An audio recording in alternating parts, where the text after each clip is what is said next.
اعوذ باللہ من الشیطان الرجیم بسم اللہ الرحمن الرحیم رب اشرح لی صدری ویسر لی امری واحلل عقدۃ من لسانی یفقہوا قولی۔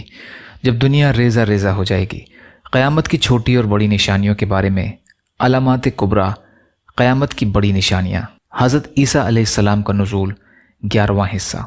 ہندو مت میں بھی خنزیر کا گوشت کھانے کی ممانعت ہے۔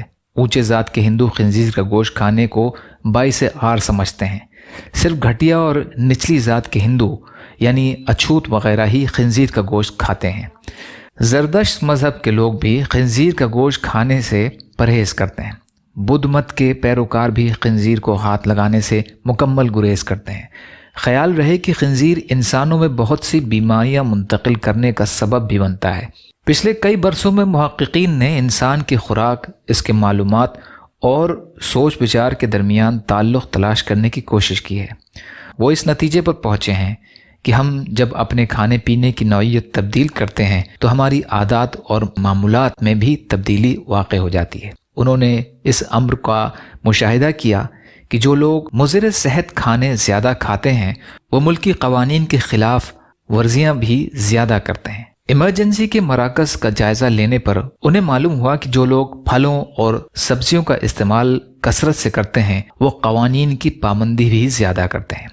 خنزیر ایک ایسا جانور ہے جو نہ صرف گندگی کھاتا ہے بلکہ اسے اس امر کی بھی پرواہ نہیں ہوتی کہ اس کی موجودگی میں دوسرے نر اس کی مادہ کے ساتھ کیا سلوک کر رہے ہیں۔ یہ ایک بے غیرت جانور ہے، جبکہ اس کے برعکس دیگر جانور اپنی مادہ کا دفاع کرتے نظر آتے ہیں۔ چنانچہ یہ دیکھا گیا ہے کہ خنزیر کا گوشت کھانے والوں کی غیرت عام طور پر کمزور پڑ جاتی ہے اور انہیں اس بات کی کوئی پرواہ نہیں ہوتی کہ ان کی خواتین کے معمولات اور حرکات کیا ہیں۔ اللہ تعالیٰ نے خنزیر کے گوشت کے بارے میں یہ فرمایا ہے کہ وہ رجس یعنی گندگی ہے۔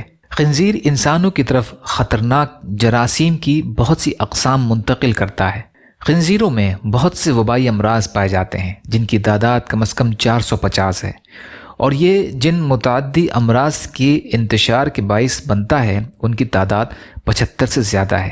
یہ تعداد ان عام بیماریوں کے علاوہ ہے جو خنزیر کا گوشت کھانے سے پیدا ہوتی ہیں۔ ان میں تکلیف جگر یعنی سیروسس آف لیور، بدہضمی یعنی ڈسپیپسیا، شریانوں کی سختی، بال گرنا، بانجھ پر اور یادداشت کی کمزوری شامل ہیں۔ ذہنی دباؤ یعنی ڈپریشن اور اپنی خواتین، بیوی، بہن، بیٹی وغیرہ کے بارے میں بے غیرتی کا مظاہرہ ان کے علاوہ ہیں۔ خنزیر کے گوشت اور اس سے بنی ہوئی دیگر اشیاء کے استعمال سے 16 سے زیادہ بیماریاں خنزیر سے انسان میں منتقل ہو جاتی ہیں۔